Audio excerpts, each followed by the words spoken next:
amigos de Literatura Visión. Otra vez con ustedes. Un lunes diferente, con un programa sumamente especial que posiblemente sea del agrado de ustedes. Siempre contamos con los comentarios que puedan hacernos para tener las sugerencias y las ideas que ustedes nos presentan en sus comentarios y que son tan importantes porque es precisamente las que nosotros utilizamos para crear y recrear este programa. Bien, como habrán podido ver, comenzamos con una poesía, como siempre, de género costumbrista y esa es precisamente la temática que traemos en el día de hoy. Así, comenzando con la lectura y bueno, yo espero que sea del agrado de ustedes. Y bueno, vamos a tratar el teatro universal y sus inicios. Si te preguntas qué cosa es un teatro, debes saber que el significado de teatro es un término procedente de la palabra theatron. Una traducción válida en español sería lugar o sitio para la contemplación. Del mismo modo, también se utiliza la denominación o concepto de teatro para referirse al género literario que abarca las obras y textos escritos para ser representados ante unos espectadores en vivo.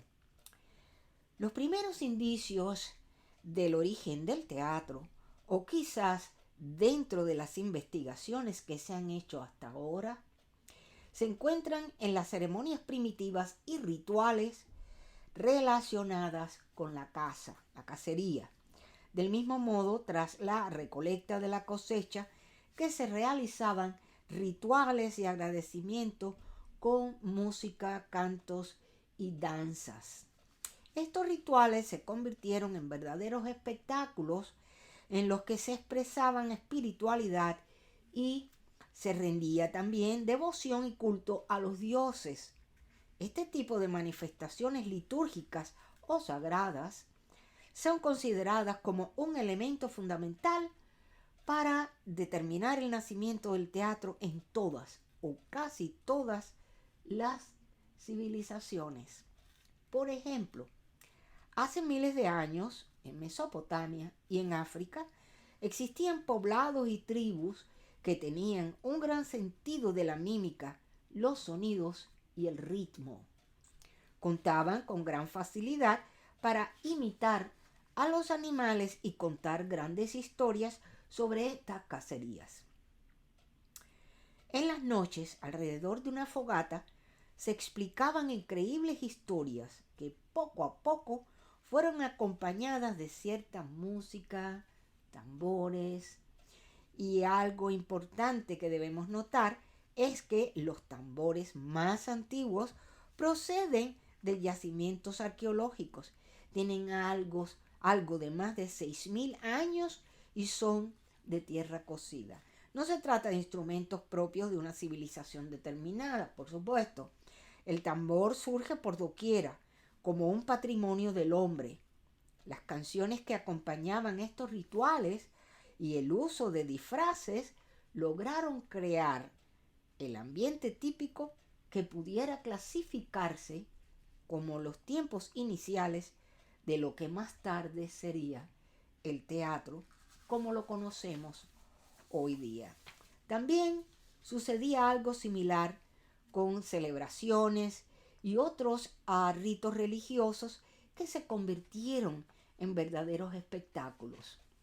Sin embargo, podemos considerar estas prácticas como teatro. ¿Es posible que podamos darle ese título?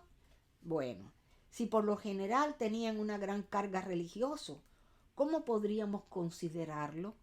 No obstante, los historiadores coinciden en que como mínimo son lo más parecido a los orígenes del teatro, de los que se tiene constancia.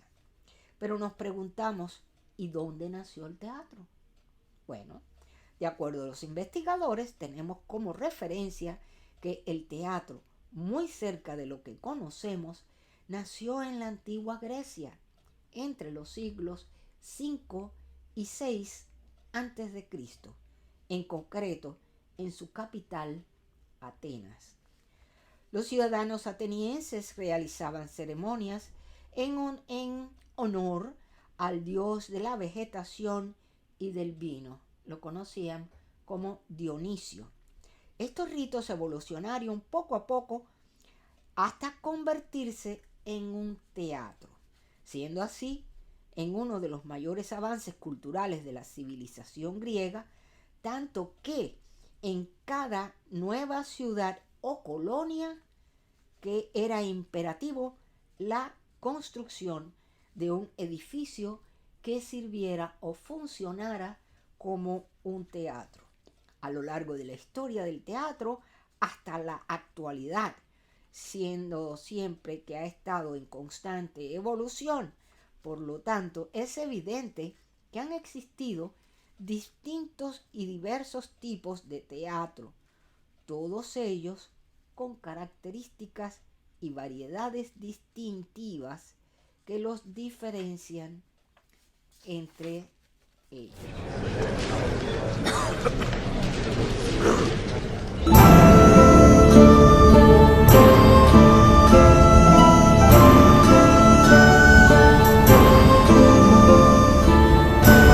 Los griegos asistían a ceremonias religiosas celebradas en honor a sus dioses. Así lo acostumbraban en las ciudades que había regadas por los valles en la región del Ática.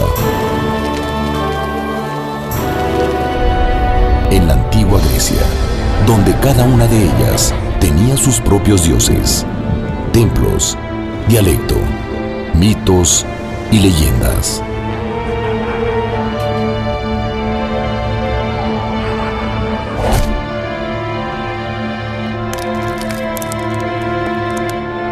Durante estas ceremonias, los griegos consagraban los hechos sobrenaturales de sus dioses. Descubrían la vida y obra de sus héroes mitológicos y legendarios.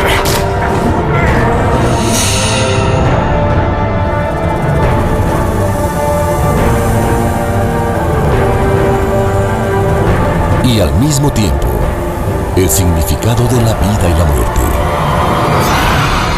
Eran viejas historias con moralejas y enseñanzas espirituales entrelazadas, que aprovechaban para enseñar los principios sobre la lealtad a los dioses, a la familia o al gobierno.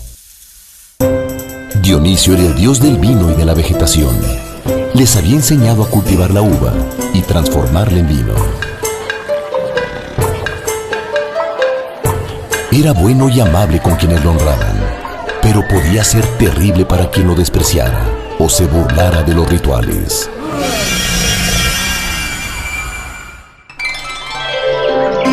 Dionisio moría cada invierno, pero renacía en la primavera.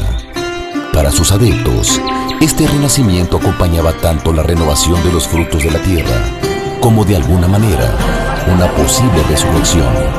El festival más importante en Atenas era el de las grandes dionisíacas, que duraba 5 días seguidos y se celebraba cada primavera y cada invierno. Estos rituales se llevaban a cabo antes de que existiera el teatro.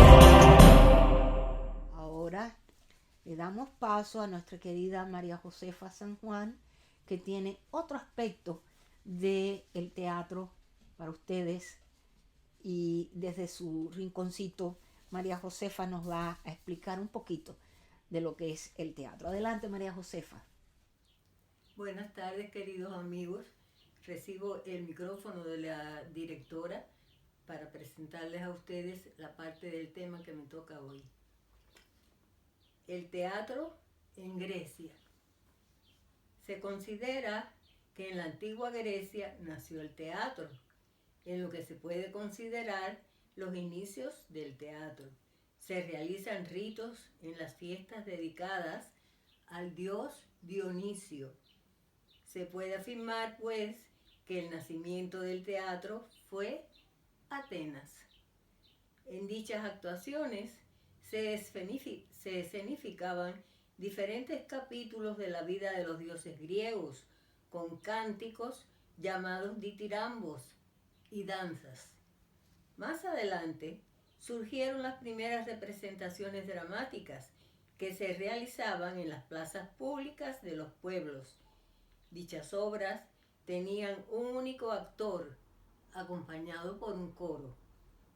Acabando el siglo VI a.C., el intérprete y poeta Tespis consiguió tener una popularidad enorme en toda Grecia. Tanto fue así que hoy en día, en su honor, se emplea el término carro de Tespis para denominar a todo el ámbito del teatro. Con el tiempo, se decidió que el chico más adecuado fuese nombrado maestro del coro o corifeo. Del mismo modo, surgieron el rapsoda y el bardo, que se dedicaban a recitar. Durante el transcurso del siglo V a.C., en plena Grecia clásica, aparecieron dos modelos de teatro, la comedia y la tragedia.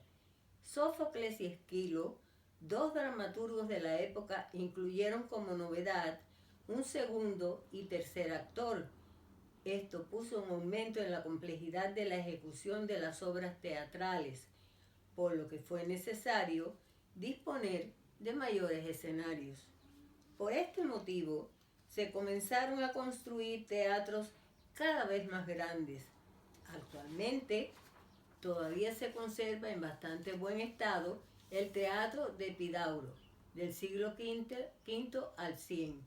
Este recinto tenía una capacidad de 12.000 personas, todo un logro en aquellas épocas. También se conservan las ruinas del teatro de Dionisio, en la capital griega, Atenas, del siglo IV a.C. Las gradas para los espectadores tenían una forma semicircular, rodeando a los músicos y al escenario. Este teatro dispone de una acústica que muy pocos teatros modernos pueden igualar. Justo detrás de los músicos existía un edificio llamado esquené, que era el espacio donde los actores se cambiaban de vestuario, a lo que llamaríamos camerinos en el teatro actual. Delante se erigía un muro con columnas, eso era el proscenio, donde se colocaban pinturas que evocaban la acción representada a modo de decorados.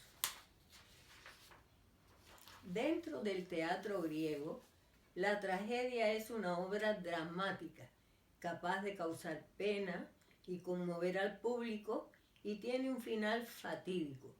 En este tipo de género teatral disputaron dramaturgos griegos como Sófocles, Eurípides o Esquilo. Las principales características de la tragedia griega son: las representaciones son pomposas, se estructuran en varias escenas o episodios y están escritas en versos. Rara vez se puede ver a más de 3 actores interpretando a la vez sobre el escenario y se acompañan por cantos de un coro. Las tragedias son historias que mayoritariamente se apoyan en antiguos relatos o mitos, pero el objetivo final no era simplemente volver a contar una historia de una manera distinta. Los autores se tomaban muchas libertades para reinterpretar el original y enfatizaban en el carácter de los protagonistas, las consecuencias de las acciones individuales o de la sociedad en general. Normalmente eran representaciones sin mucha acción. Los acontecimientos transcurrían mediante los cánticos del coro y los diálogos de los autores.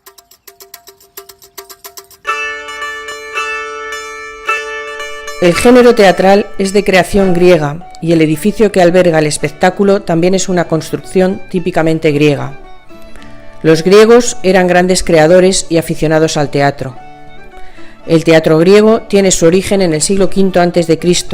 y surgió por las representaciones religiosas que se hacían en honor de Dionisos, dios de la agricultura y del vino, protagonizadas inicialmente por actores pastores y campesinos, que fueron llamados hipócritas, porque al representar los diversos papeles fingían ser otros personajes para dar mayor verosimilitud a las escenificaciones. Los principales autores griegos de tragedia fueron Esquilo, Sófocles y Eurípides, mientras que Aristófanes fue el más celebrado escritor de comedias. El teatro griego consta de 3 partes esenciales: escena, orquestra y graderío o cavea. La escena, tangente a la orquestra, se encuentra a nivel de tierra y el fondo de escenario solía estar abierto, si bien en algunos casos se instalaban ciertos elementos decorativos. La orquestra era la parte dedicada al coro y a los danzantes, tiene planta circular y en el centro se alzaba la estatua dedicada a Dionisos, dios en cuyo honor se celebraba la fiesta. El graderío tiene planta ultrasemicircular, rodeando en parte a la orquestra y se denominaba coilón, es decir, lugar desde el que se contempla. Este teatro de Epidauro, construido por Policleto el Joven en el año 350 a.C., es el mejor conservado de los teatros griegos. Formaba parte de un complejo de edificaciones que tenían como centro y razón de ser a la figura de Asclepio, dios de la medicina, pues era el lugar al que muchos enfermos acudían en busca de la curación de sus dolencias. Para su construcción se utilizó un desnivel natural del terreno, de 24 metros, para edificar una concha de 135 metros de diámetro que se divide en 2 zonas. La parte inferior del hemiciclo está dividida en 12 cúneus, con una treintena de filas en cada uno, mientras que en la zona superior hay 22 cúneus con 20 gradas cada uno. En total tenía un aforo de casi 15.000 espectadores. La ubicación de los espectadores en el teatro estaba en función de su relevancia social y política. Las mejores localidades, las más bajas y cercanas a la escena, las ocupaban las personalidades políticas y religiosas y las personas más pudientes, mientras que los asientos más altos y alejados del escenario estaban destinados al resto de la gente. Asimismo, los asientos de preferencia tenían respaldo y brazos, mientras que los del pueblo eran las propias gradas. Los teatros griegos y posteriormente los romanos tuvieron muy en cuenta para su ubicación y diseño la necesidad de conseguir un espacio de buenas condiciones acústicas, para que todos los asistentes a la representación pudieran oír a los actores. Así, los arquitectos se preocuparon por la dirección dominante del viento con el fin de procurar que fuera de la escena a la grada, para facilitar la adecuada propagación del sonido a los espectadores. Igualmente, el diseño arquitectónico procuraba que las reflexiones de las voces incidieran sobre las superficies de forma favorable. Teniendo en cuenta todas estas variables, los teatros antiguos ofrecen unas buenísimas condiciones acústicas. La tipología del teatro griego influyó en la de los romanos, aunque estos introdujeron algunas variantes, como su preferencia por construir de obra todo el edificio, reducir la orquestra al semicírculo y construir de arquitectura el fondo de la escena. Fue en este teatro donde el 27 de enero de 1822 se proclamó la independencia de Grecia. Actualmente, cada verano desde 1955, acoge la celebración del Festival de Epidauro.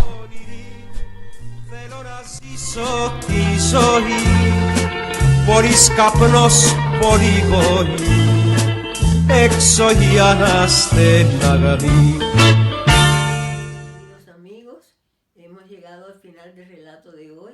Espero que haya sido del interés de todos ustedes y, como de costumbre, una noche linda y luminosa para todos y cada uno de ustedes. El teatro romano. Se puede afirmar que el teatro romano emergió fuertemente en el siglo III a.C., pese a que en un principio las obras teatrales tenían un fuerte vínculo con los festivales religiosos. No pasó mucho tiempo para que esa espiritualidad teatral se desvaneciera. Esto fue así debido al incremento de festejos y festivales, por lo que el teatro se fue convirtiendo cada vez más en un entretenimiento del pueblo. Una vez dicho esto, es lógico que la forma teatral más demandada y que más gustaba al público popular era la comedia. Los grandes escritores Plauto y Terencio en el siglo II a.C. marcaron una gran época dentro de las obras teatrales romanas. Por norma general, eran adaptaciones de obras de la Nueva Comedia griega. En la trama de estas obras abundaba la intriga y en muchas ocasiones se intentaba también aportar cierto valor educativos. Estas representaciones gustaban mucho al público, ya que eran muy dinámicas y contaban con muchos fragmentos que eran cantados, salvando las distancias, algo parecido al teatro musical actual. A este primer período se le denomina teatro romano clásico, ya que incluye el teatro realizado en Roma y Grecia, es decir, las civilizaciones clásicas. Del mismo modo, las obras de teatro se escribían en las lenguas clásicas, el latín y el griego. Pero a finales del siglo II después de Cristo llegó la decadencia del teatro literario romano. Otros entretenimientos y espectáculos más populares pasaron por delante de él. Además, la emergente iglesia cristiana fue muy crítica con el teatro romano. Entre otros motivos, las actrices y actores gozaban de una mala fama de inmorales, ya que hacían sátiras a los creyentes cristianos. En el año 476 después de Cristo, coincidiendo con la definitiva caída del Imperio Romano, el teatro clásico prácticamente desapareció en Occidente. Tuvieron que pasar 450 años para que el teatro surgiera de nuevo de la mano de algunos artistas populares, denominados trovadores y juglares. ¿Cómo eran los teatros romanos? Hablando de los edificios, los teatros romanos tenían muchas características similares a la de los teatros griegos, aunque bien es cierto que contaban con algunas diferencias. Inicialmente fueron construidos con madera y posteriormente en piedra. Pompeyo construyó en Roma en el año 55 a.C. un teatro de piedra y lujoso mármol que llevaba su nombre. Sus dimensiones eran descomunales, ya que no solo era un teatro, era todo un complejo destinado a estas representaciones. Buscando mejorar aún más la acústica del recinto teatral, los arquitectos disminuyeron la orquesta a un semicírculo y a las representaciones se hacían ahora sobre una superficie algo elevada, el púlpitum. Este fue el origen de los actuales escenarios. Las fachadas de los teatros, denominados fronts scaenae, contaban con varios pisos y hacia las mesas de escenario. Las gradas donde se ubicaban los espectadores constaba de 3 partes bien diferenciadas: la ima, la media y la suma. La primera zona era la inferior y en ella se ubicaban a la clase dirigente y a los senadores. En la zona media se sentaban el pueblo llano y en la suma o parte superior se destinaba para los esclavos y para las mujeres, al igual que en algunos circos romanos. El graderío se podía cubrir con un velum a modo de gigantesco toldo para proteger el sol.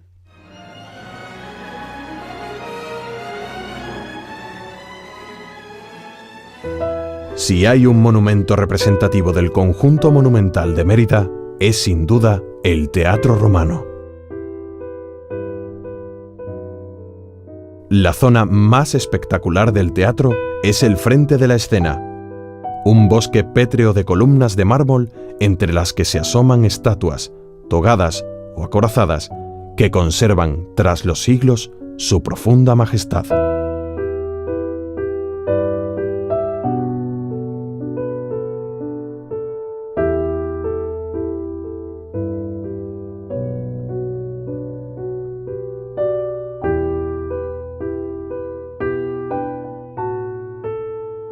En el centro, presidiéndolo todo sentada en su trono, Ceres, la gran diosa madre, la dadora de vida que hace crecer las cosechas, y Plutón, dios del inframundo.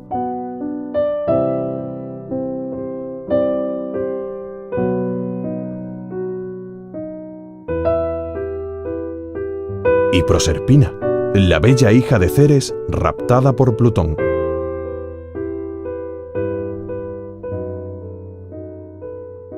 Tras la escena existe una zona ajardinada rodeada de columnas y pórticos, el peristilo, que se usaba como área de esparcimiento.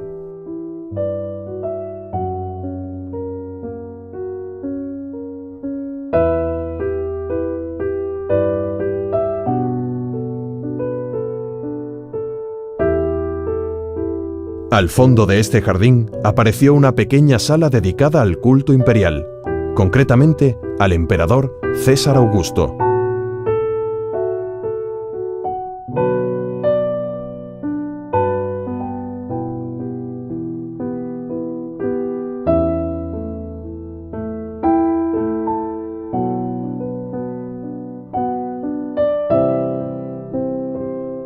En el peristilo se hallaron restos de una casa construida tras el abandono del teatro. Una de sus habitaciones posee unas singulares pinturas murales que representan figuras humanas a tamaño natural.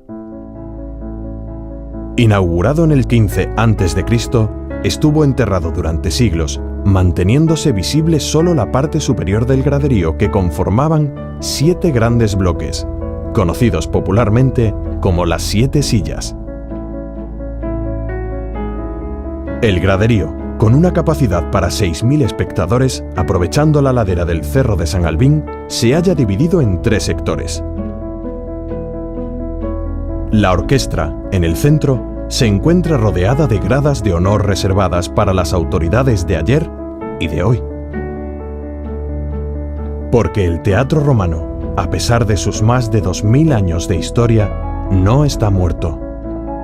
Revive cada año, cada noche de verano, cuando las luces de los focos acarician sus venas de mármol, cuando sus asientos de piedra reciben el calor de miles de personas que acuden en masa para asistir al Festival de Mérida, para ver el prodigio de su magia, la magia del teatro.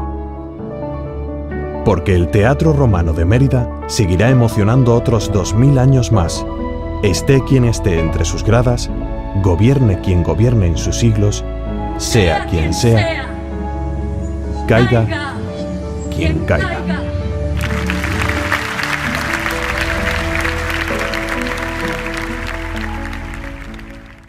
Para mí ha sido un gran placer poder compartir con ustedes esta narrativa y espero que haya sido del agrado de todos. Buenas tardes y hasta la próxima. Bueno, ahora traemos, como es costumbre, a nuestro asesor cultural, el doctor Luis Alberto Ambrogio, que trae uno de sus temas más importantes sobre lo que son los poetas homenaje desde México. Poetas que han sido ganadores de premios importantes por su trabajo y su labor literaria y poética. Con ustedes, el doctor Luis Alberto Ambrogio. Adelante, doctor. Bienvenido. Rosalía. ¿Qué tal? ¿Cómo está, doctor? Muy bien. Aquí estamos. Qué bueno. Bueno, pues ya estamos en el aire, estamos en su segmento y quisiéramos saber cómo vamos a tratar el día de hoy, qué poeta, qué autor nos trae. Tengo entendido que estamos en México y bueno, desde allá, ¿qué nos trae? Bueno, hoy vamos a regresar al siglo XVII porque no puedo dejar de compartir mi pasión por una de las grandes escritoras, no solamente de México, sino de todo el mundo, que es Sor Juana Inés de la Cruz. Sí. Sor Juana Inés de la Cruz, Juana Inés de Asbaje y Ramírez, nació en México en 1651 y murió luego en 1695. Ella se constituye sin duda la mayor figura de las letras hispanoamericanas del siglo XVII. Es una representante de la influencia del barroco español que se refleja en su producción lírica y dramática, y sin embargo, a pesar de esta influencia, su obra es original de tal modo que repica en el día de hoy dentro de su espíritu, digamos, feminista, inquieto, y su afán de saber que la llevaron a enfrentarse con los convencionalismos de su tiempo y ese machismo, etcétera. Y no veía ciertamente con buenos ojos, esos tiempos no veían a esta mujer que manifestaba curiosidad intelectual, independencia de pensamiento y de expresión, como lo verán en el poema famoso suyo, Hombre Necios, que compartiré. Ella fue una niña prodigio, aprendió a leer y escribir a los 3 años de edad y a los 8 escribió su primera loa. En 1659 se trasladó con su familia a la capital mexicana y, admirada por su talento y precocidad, a los 14 años fue dama de honor de Leonor Carreto, esposa del virrey Antonio Sebastián de Toledo, y así apadrinada por los marqueses de Mancera Villó en la corte virreinal de la Nueva España, por su erudición, su inteligencia vivísima y su habilidad de versificar, de poeta. A pesar de toda esta fama y todas estas relaciones, decidió en 1667 ingresar a un convento de las Carmelitas descalzas en México, pero permaneció en él solamente 4 meses, de los cuales lo abandonó por problemas de salud. Pero 2 años más tarde entró en el convento de la Orden de San Jerónimo, que era más amplia en posibilidad de ella mantener relaciones, etcétera, y aquí se quedó definitivamente.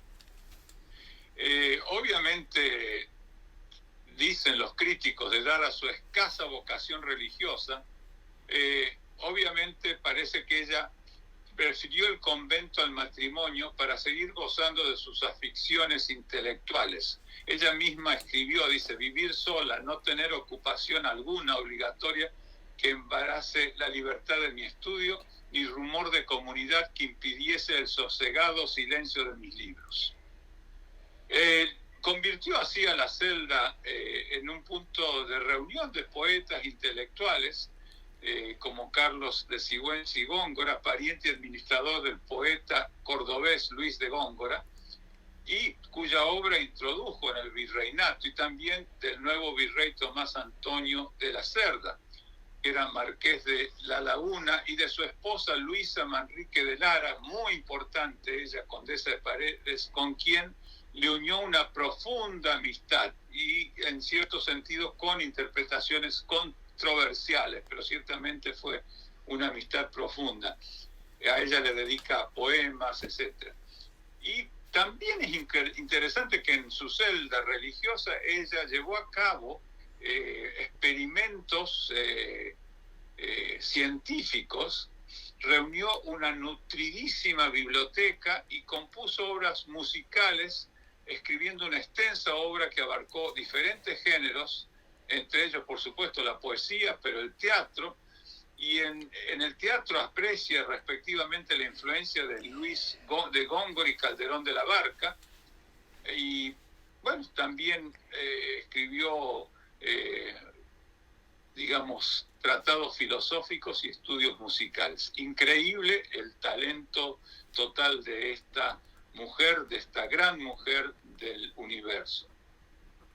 Gran parte de su obra lamentablemente se perdió, sobre todo los escritos en prosa.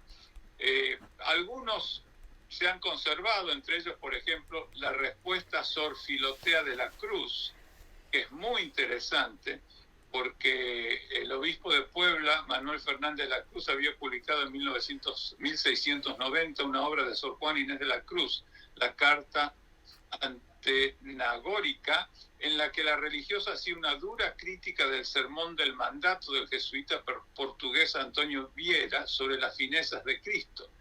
Pero el obispo había añadido a una obra una carta de Sor Filotea de la Cruz, es decir, un texto escrito por él mismo, bajo ese seudónimo, aún reconociendo el talento de Sor Juana Inés, le recomendaba que se dedicara a la vida monástica más acorde con su condición de monje y mujer, antes que a la reflexión teológica, ejercicio reservado a los hombres. Bueno, en la respuesta, Sor Filotea de la Cruz, Sor Inés de la Cruz, y al obispo de Puebla, Sor Juana Inés de la Cruz da cuenta de su vida y reivindica el derecho de las mujeres al aprendizaje, pues el conocimiento no solo les es lícito, sino muy provechoso, dice Sor Juana Inés de la Cruz.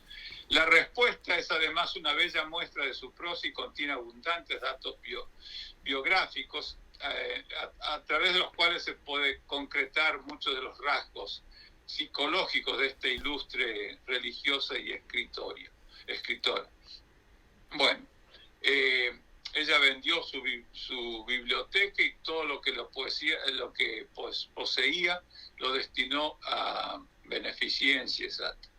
Bueno, yo creo que murió, curiosamente, mientras ayudaba a sus compañeras enfermas durante la epidemia de cólera que asoló México en el año 1695.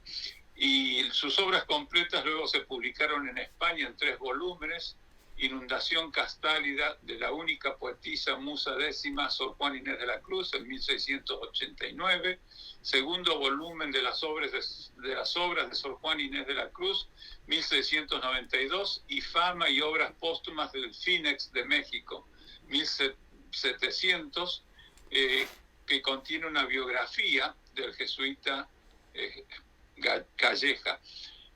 Bueno, la poesía de Sor Juana Inés de la Cruz, aunque se parece que la inscriben dentro del culteranismo de inspiración gongorina y en ocasiones en el conceptismo de Quevedo, tendencias características del barroco, el ingenio y la originalidad de esta gran escritora Sor Juana Inés de la Cruz, la han colocado por encima de cualquier escuela o cualquier particular. Ya, como dije anteriormente, desde la infancia demostró esa gran sensibilidad artística y infatigable, imparable sed de conocimientos que la llevaron a emprender una aventura intelectual y artística totalmente única y original, genial, como dentro de las aprendizajes de la teología, la filosofía, la astronomía, la pintura, etc. Bueno, mucho más podríamos decir de ella, pero creo que lo mejor es que lo diga su poesía. Por supuesto, en su temática ascética y mística, en el Renacimiento español, había cuajado en las obras cimeras como la de Fray Luis de León y Sor Juana Inés de la Cruz, en este grupo, en la cual ella se ubica. En el teatro y la prosa es muchísimo lo que tiene. En dramaturgia escribió una comedia de capa y espada de estirpe Calderón, titulada Los empeños de una casa, que incluye un aló y 2 sainetes, entre otras intercalaciones. También Amor el más laberinto, también 3 autos sacramentales como San Hermenegildo, el cetro de San José y el divino Narciso. En fin, voy a acabar esta presentación compartiendo, como dije, este hombre, el poema Hombre necios que acusáis. Dicho sea de paso, a través de la controversia que tuvo, cayó un poco en el olvido la obra de Sor Juana Inés de la Cruz en el siglo XIX. Pero luego, obviamente, hubo una revalorización de la literatura barroca y su obra fue estudiada y ocupó el centro de una atención siempre creciente. Y entre los estudios modernos, obviamente, es obligado mencionar a Sor Juana Inés de la Cruz y el estudio que le dedicó el gran poeta y ensayista mexicano Octavio Paz, como lo apunté la semana pasada. Bueno, escuchemos esto en Hombre necios que acusáis, el famoso poema, que se trata en una redondilla, es decir, un poema de estrofas de 4 versos de arte menor con rima consonante, desde el primero con el último y el segundo con el tercero. Y aquí, por supuesto, Sor Juana Inés de la Cruz, la poeta, critica la posición del hombre hacia la mujer. Hombres necios que acusáis a la mujer sin razón, sin ver que sois la ocasión de lo mismo que culpáis. Si con ansia sin igual solicitáis su desdén, ¿por qué queréis que obre bien si le incitáis al mal? Combatís su resistencia y luego con gravedad decís que fue liviandad lo que hizo la diligencia. Parecer quiere el denuedo de vuestro parecer loco, el niño que pone el coco y luego le tiene miedo. Queréis con presunción necia hallar a la que buscáis, para pretendida tais y en la posesión Lucrecia. ¿Qué humor puede ser más raro que el que falto de consejo, él mismo empaña el espejo y siente que no esté claro? Con el fervor y desdén tenéis condición igual. Quedaos si os tratan mal, burlándoos si os quieren bien. Siempre tan necios andáis que con desigual nivel a una culpáis por cruel y a otra por fácil culpáis. Pues ¿cómo ha de estar templada la que vuestro amor pretende, si la que es ingrata ofende y la que es fácil enfada? Mas entre el enfado y la pena que vuestro gusto refiere, bien haya lo que no os quiere y quejaos enhorabuena. Dan vuestras amantes penas a sus libertades alas, y después de hacerlas malas, las queréis hallar muy buenas. ¿Cuál mayor culpa ha tenido en una pasión errada, la que cae derrogada o el que ruega decaído? Bien, con muchas armas fundo que lidia vuestra arrogancia, pues en promesa e instancia juntáis diablo, carne y mundo. Bueno, corté un poquito el poema porque quiero acabar con otro que no se conoce tanto, pero que es muy interesante. Cómo se adelantan los tiempos. Y el poema se titula, es un soneto que está formado como un soneto clásico, se titula Que consuela un celoso espilogando la serie de los amores. Aquí en este soneto, Sor Juana Inés de la Cruz expone la suerte que corre el amor cuando el celoso, movilizado por las pasiones que desde el inicio lo poseen, se deja arrastrar. Los celos que tenía por miedo a perder su amada se transforman ahora en la causa de perderla. Y dice así este soneto: amor empieza por desasosiego, solicitud, ardores y desvelos. Crece con riesgos, lances y recelos. Susténtase de llantos y de ruego. Doctrínanle tibiezas y despego. Conserva el ser entre engañosos velos, hasta que con agravios o con celos apaga con sus lágrimas su fuego. Su principio, su medio y fin es este: Pues ¿por qué, Alcino, sientes el desvío de Celia, que otro tiempo bien te quiso? ¿Qué razón hay de que dolor te cueste? Pues no te engañó amor, Alcino mío, sino que llegó al término preciso. Excelente. Muy bien. Muchísimas gracias. Espero que hayan disfrutado estas pequeñísimas muestras del genio que es Sor Juana Inés de la Cruz. Y los espero pues la próxima semana con otro poeta mexicano. Magnífico, excelente, doctor. Muchísimas gracias.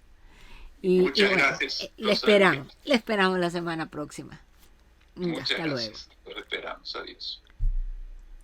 Bueno, maravillosa la interpretación de este trabajo del doctor. Siguiendo el orden de nuestro programa, traemos con ustedes a María Luisa Aragón desde Valencia, y ella nos trae un relato muy interesante. Se trata de la ciudad de Cuenca, un trabajo muy lindo que ha hecho María Luisa para Literatura Visión. Adelante, María Luisa, bienvenida.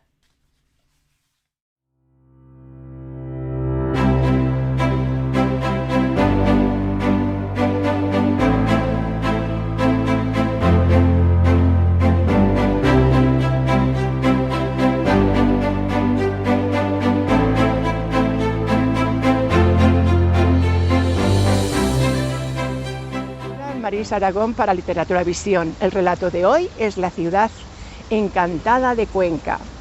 La ciudad fortificada de Cuenca está declarada Patrimonio Mundial por la UNESCO.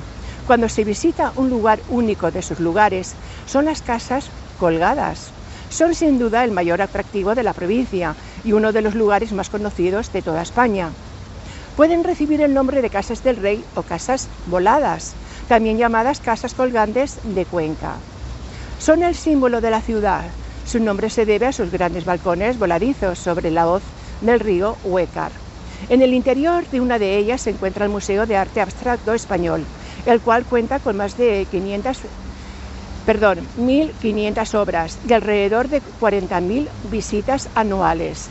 La primera noticia documental sobre las casas colgadas de Cuenca data del año 1481, lo que indica que existían ya en el siglo XV, Baja Edad Media.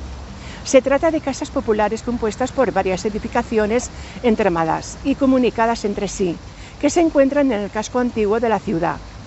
Se denominan de este modo por poseer una parte de ellas en voladizo, con grandes balcones asomando a la pared vertical formada por el río Huécar. Las casas son de planta estrecha y altas, con 2 o 3 habitaciones en cada planta. El desnivel de terreno se aprovechaba para disponer la bodega y una vez alcanzada la cota de la calle se iniciaba la construcción de las distintas plantas, cuyo número variaba, aunque podían llegar a 3 o 4.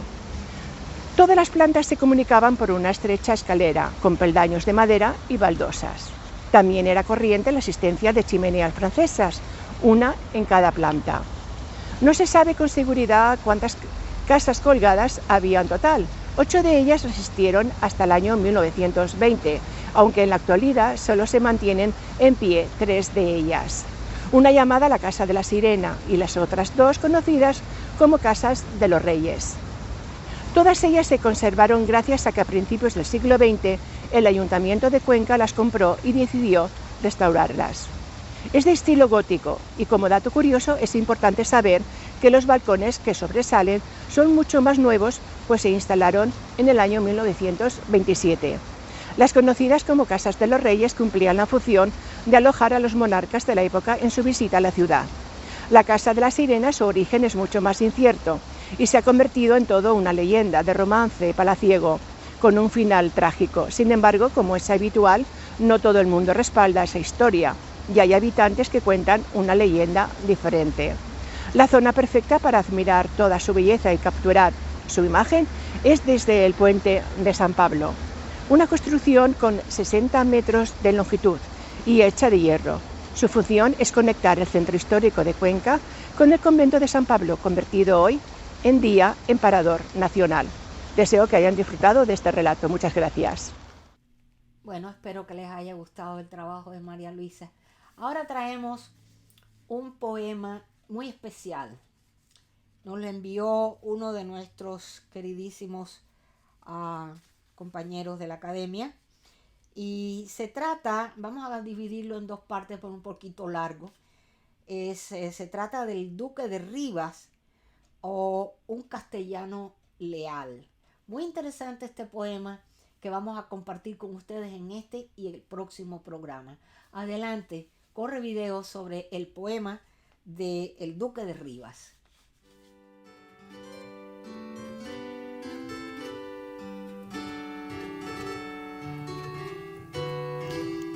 Hola, hidalgos y escuderos de mi alcurnia y mi blasón, mirad, como bien nacidos de mi sangre y casa en pro.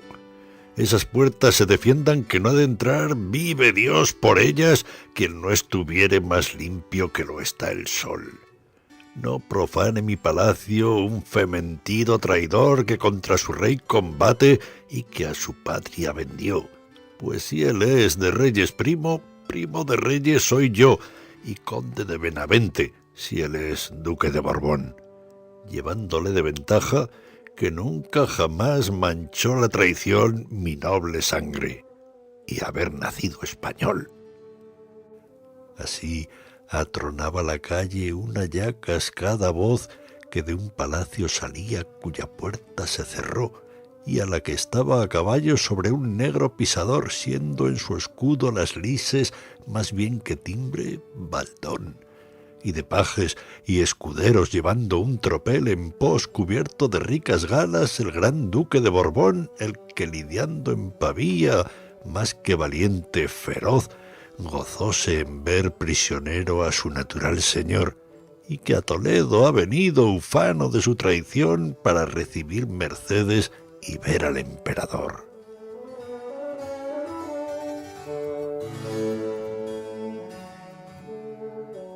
En una anchurosa cuadra del Alcázar de Toledo, cuyas paredes adornan ricos tapices flamencos, al lado de una gran mesa que cubre de terciopelo napolitano tapete con borlones de oro y flecos, ante un sillón de respaldo que entre bordado arabesco los timbres de España ostenta y el águila del imperio, de pie estaba Carlos V, que en España era primero, con gallardo y noble talle, con noble y tranquilo aspecto.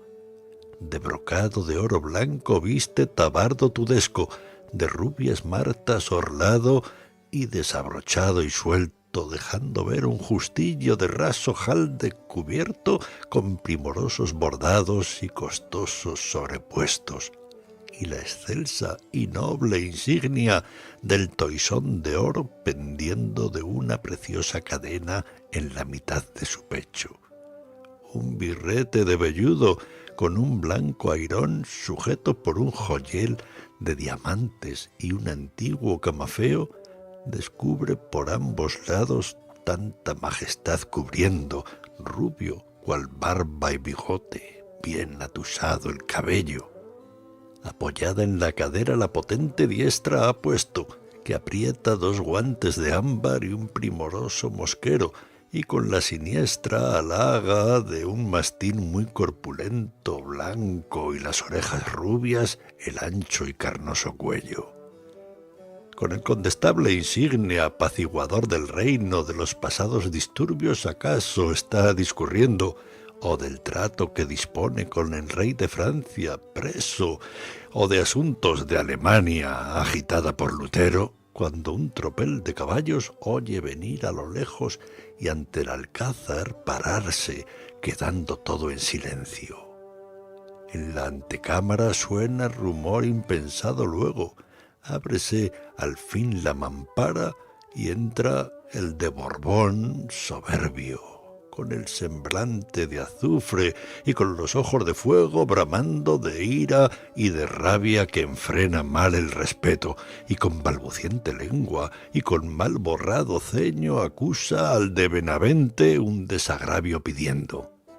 Del español condestable latió con orgullo el pecho ufano de la entereza de su esclarecido deudo, y aunque advertido, procura disimular cual discreto, a su noble rostro asoman la aprobación y el contento.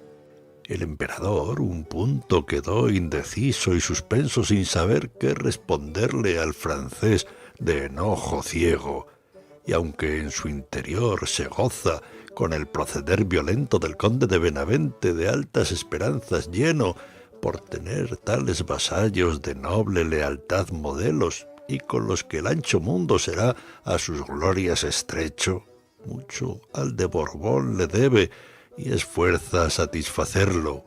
Le ofrece, para calmarlo, un desagravio completo, y llamando a un gentilhombre, con el semblante severo manda que el de Benavente venga a su presencia presto.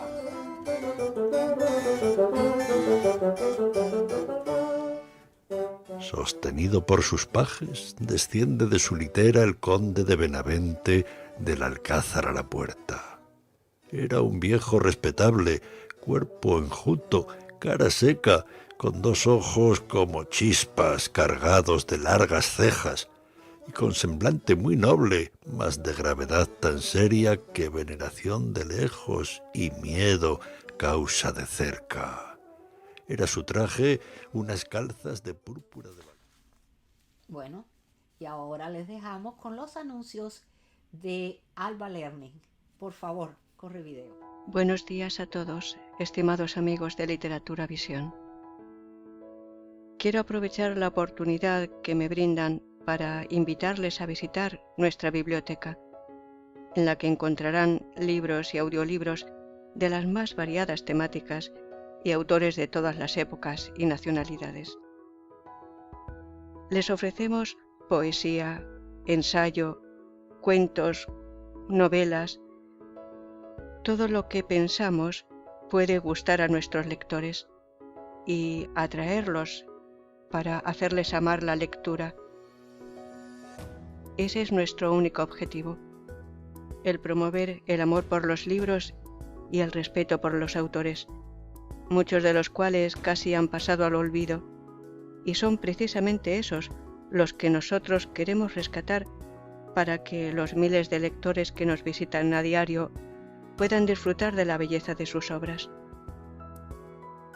Cervantes, con su Don Quijote de la Mancha y las novelas ejemplares, Jorge Isaacs, con su novela María, Gustavo Adolfo Bécquer, con las rimas y leyendas, Santa Teresa de Jesús y cientos de autores más le esperan en nuestra página. Muchas gracias. Saludos y mis respetos desde España. Continuamos y vamos a terminar con este programa muy especial que hemos tratado de traer debido a que en ocasiones se sabe que nos gusta y compartimos reuniones, festividades. Se ha terminado un poquito el tema crítico de la pandemia. Pronto, si Dios quiere, volveremos a nuestro hogar de el salón donde Literatura Visión tiene su sitio. Y por supuesto vamos a estar muy contentos de compartir nuevamente juntos, porque ya el asunto crítico de las reuniones presenciales se va aflojando un poquito, de manera que el momento es importante para empezar a reunirnos. ¿Y cuál es el motivo del hispano? ¿Cuál es el motivo principal? La reunión familiar, las fiestas, etcétera, etcétera, etcétera. Pero, ¿qué cosa fueron las fiestas? Vamos a hablar, por ejemplo, de las fiestas cubanas. Y en el principio de este siglo, fueron los escritores y los pintores los que primero descubrieron la trascendencia de la fiesta en la cultura cubana, incorporándola a sus obras por motivos estéticos de la fiesta principalmente, pero también porque vieron en ella una manifestación profunda del proceso en el que se iba forjando la nacionalidad. tomamos el tema, tomamos el país Cuba como una referencia, puede ser cualquier otro país, porque dentro de la América, dentro de nuestra Latinoamérica, la América del Norte, la América Central, la del Sur, toda la América, el Caribe, donde quiera que haya un latino, este concepto es aplicable, porque efectivamente todos más o menos pensamos y coincidimos en las mismas formas, pero tomamos como un principio, una base, el tema cubano. Pero vamos a seguir porque es muy interesante lo que traemos. Su origen en muchos casos políticos obedece al ansia independentista, con las conocidas variantes que ésta tiene en el siglo XIX. Cubano, el siglo XIX cubano, autonomismo, separatismo, etcétera, etcétera.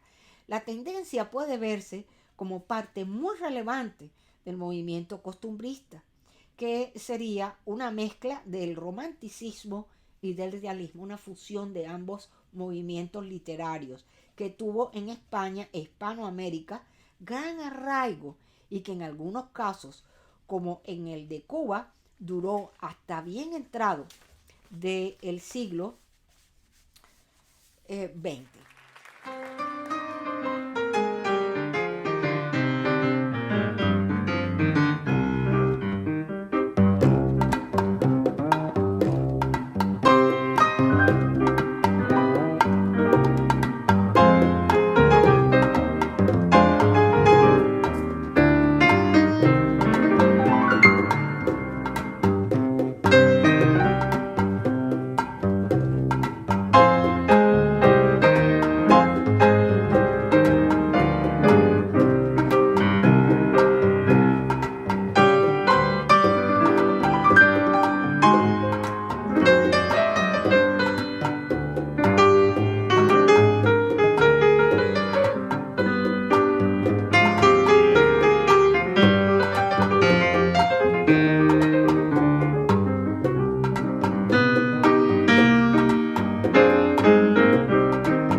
Pero ¿por qué la fiesta?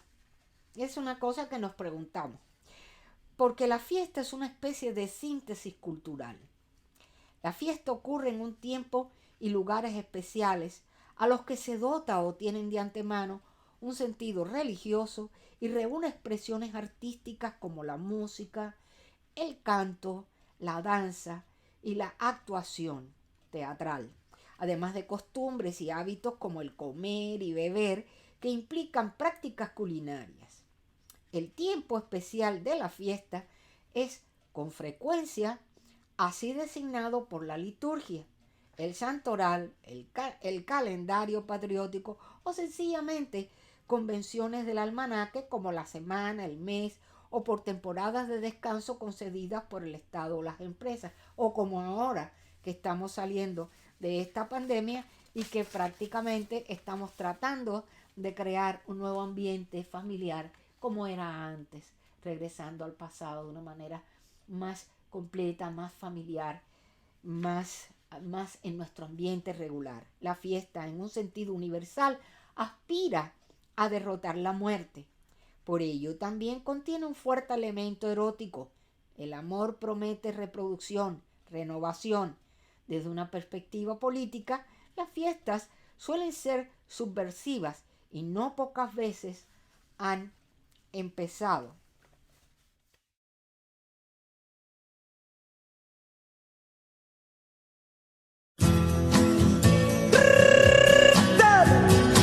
Ajúa, Guantanamera, Guantanamera, Guajira, Guantanamera, Guantanamera, Guajira, Guantanamera. Yo soy un hombre sincero, de donde crece la palma. Yo soy un hombre sincero, de donde crece la palma. Y antes de morir me quiero echar mis versos del alma. Guantanamera, Guajira, Guantanamera, Guantanamera, Guajira, Guantanamera. Mi verso es de un verde claro y de un carmín encendido. Mi verso es de un verde claro y de un carmín encendido. Mi verso es de un cierro herido que busca en el monte amparo. Guantanamera, Guajira, Guantanamera, Guantanamera, Guajira, Guantanamera. I'm a sincere man from the land of the palm trees. But before dying, I wish to pour forth the poems of my soul. My verses are soft, soft green, but also a flaming red. My verses are like wounded fawns seeking refuge in the forest. I want to share my fate with the world's humble. A little mountain stream pleases me more than the ocean. Hey! Guantanamera, Guajira, Guantanamera, Guantanamera, Guajira, Guantanamera. Guantanamera, Guajira, Guantanamera, Guantanamera.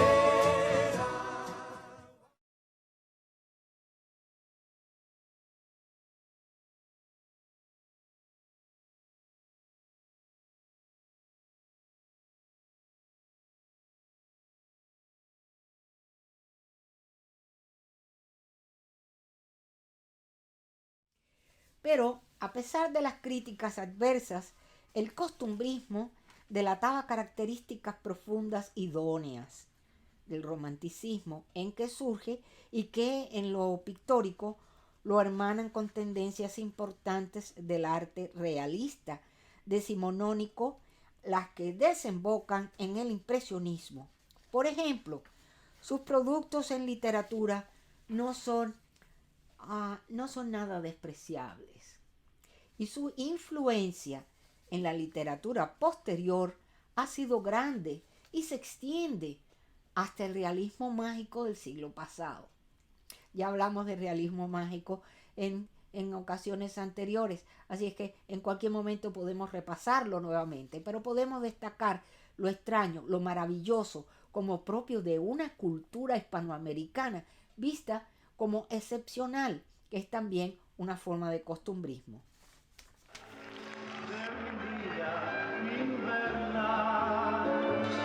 Una rosa roja, yo vi en tu rosal, yo quise ofrendarla en prueba de amor, y a mí a tocarla la rosa me hincó, y a mí a tocarla la rosa me hincó. Brotó de mis dedos la sangre rojiza de un rojo tan vivo como el de la flor. Y dije enseguida, amor, no querida, que dulce dolor. Así fue mi primer y único amor. Nació de una rosa, perfume y espinas, amor y dolor. Nació de una rosa, perfume y espinas, amor y dolor.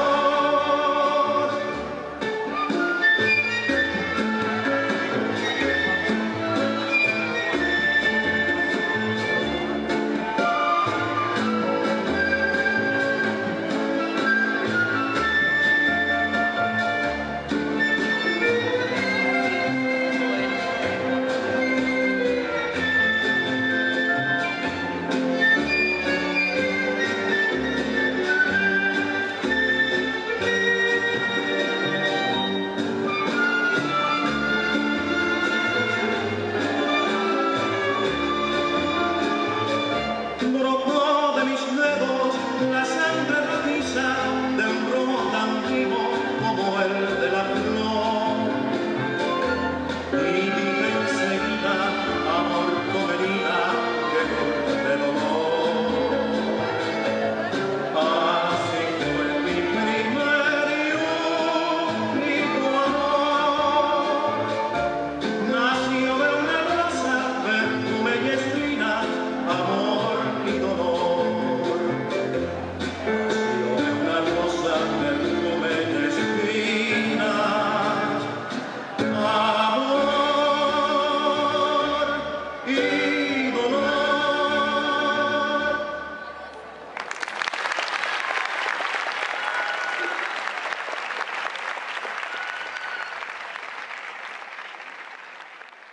Ahora consideramos, en medio de esta charla, vamos a traer como un ejemplo el danzón. ¿Qué cosa es el danzón en Cuba?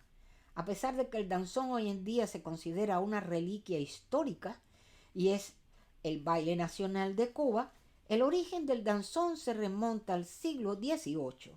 En esa época en Cuba empezaron a surgir bailes y géneros musicales autóctonos. El danzón, su origen cubano, creado por el compositor matancero Miguel Failde, que nació en 1852 hasta el 1921, próximo al año 1879, y engendrado por otro género cubano llamado danza. Fíjense bien que es una fusión de dos tendencias. La danza, que era una variación de la contradanza, que la contradanza es el baile típicamente cubano, llegó a ser el arquetipo de la música popular con su ritmo característico.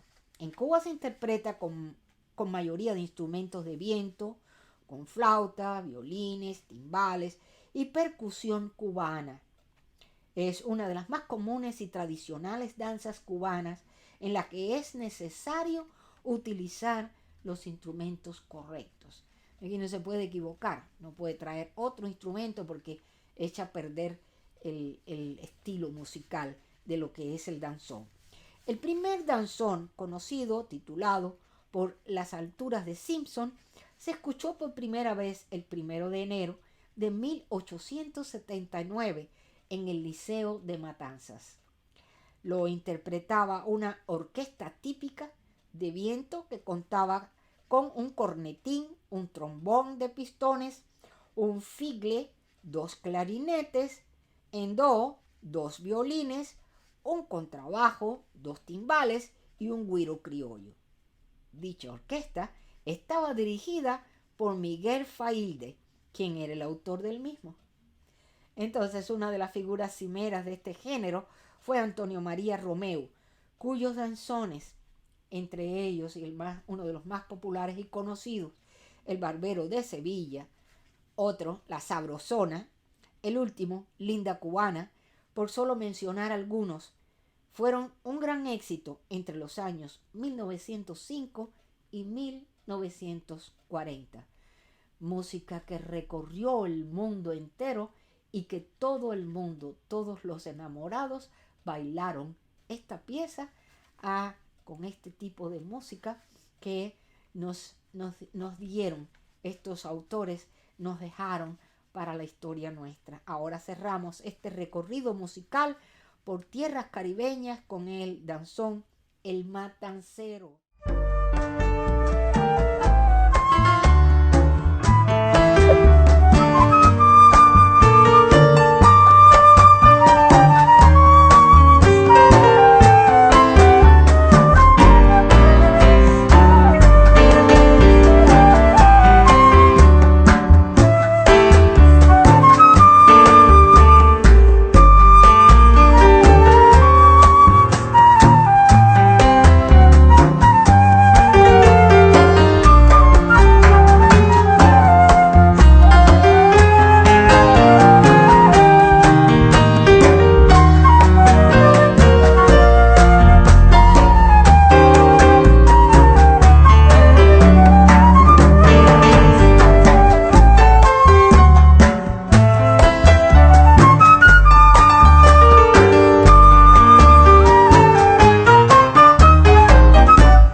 Aquí, El Matancero. Con esto cerramos este programa en el día de hoy. Esperamos haya sido del agrado de todos ustedes y volvemos nuevamente el próximo lunes, si Dios lo permite, para compartir un ratico más de Literatura Visión, un programa cultural hecho para ustedes. Seguimos por más. Muchas gracias.